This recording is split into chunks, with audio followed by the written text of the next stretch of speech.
It's the one thing that we all have, the mind, right? But it's the one thing that we don't have a manual for.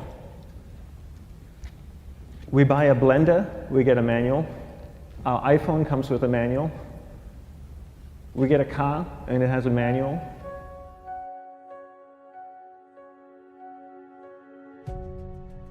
Nobody teaches you how to use the mind. There's no manual for the mind. So this, I think, is one of the most essential things in making progress in our life, is really understanding how our mind works. It's the one thing that we have to live with 24 hours a day, 7 days a week. We have no choice.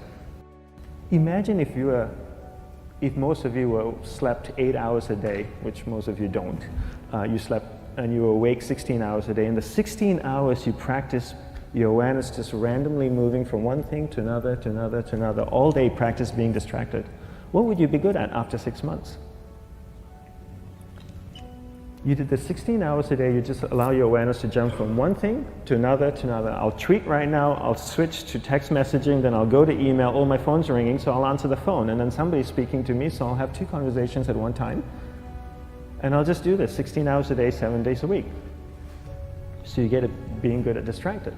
After 1 year, you're an expert at being distracted. After a year and a half, they'll invite you to give keynote talks on being distracted. You're so good, you practice 16 hours a day. So the same works for the opposite. If you practice being concentrated 16 hours a day, what would you become good at? You become good at concentrating. And all it takes is practice. By just doing one thing at a time. Keeping your awareness on one thing at a time. And you integrate this into everything that you do in your life. So the best way to do it is pick a few opportunities in your everyday life. For example, we all speak with people. When I speak with somebody, I give them my undivided attention. I keep my awareness on them. And the conversation is really brief. Why? Because we're concentrated. We're not being distracted. A 10-minute conversation normally just takes 3 minutes because you're just so focused. I define concentration as the ability to keep that awareness on one thing for a prolonged period of time.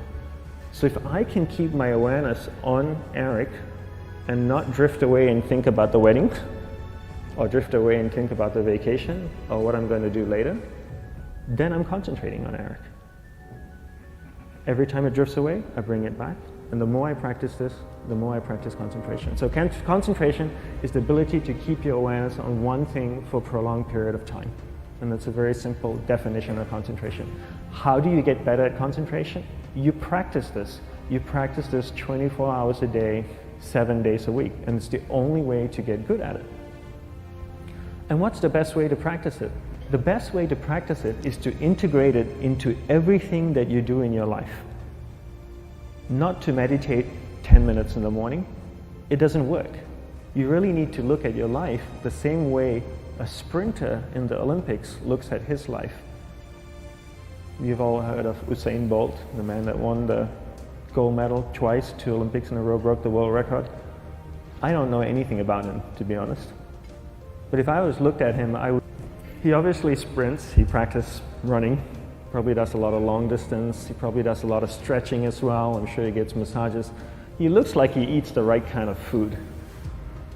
Drinks the right amount of water, takes vitamins. His whole day is so disciplined. For what? To prepare him for 9.57 seconds. I think that's what the world record is, right? For 100 meters, 9.5 or 9.57 seconds. His whole day is preparing him for that short time, not the other way around. A lot of people say, you know what, I need to be more concentrated. So you know what, I'm going to meditate in the morning, I'll sit down for 2 minutes. Okay, now I'm Zen master. And the remaining 23 hours and 58 minutes, they just go about being ordinary and crazy. How does that work? How would you change? It's not balanced at all. So if for 23 hours and 58 minutes you were not being concentrated, you allowed your awareness to jump from one thing in your mind to another thing, to another thing, to another thing, to another thing, in an uncontrolled way, what would you be good at? And out of a prolonged concentration comes the wonderful power of observation. You just become more observant, and when you become more observant, you see solutions quicker and you solve things quicker. And it's a wonderful, powerful feeling when somebody is concentrated on you and not being distracted. So the best way is to integrate it into your everyday life. You're speaking with your spouse, give her or give him your undivided attention. So develop your awareness, integrate it into everything that you do in your life. And that's the best way you become good at. The next thing we need to develop is develop your will. Will is really important. Will is almost like a muscle in your mind, and you use that to pull and control your awareness and take it from one area of the mind to another.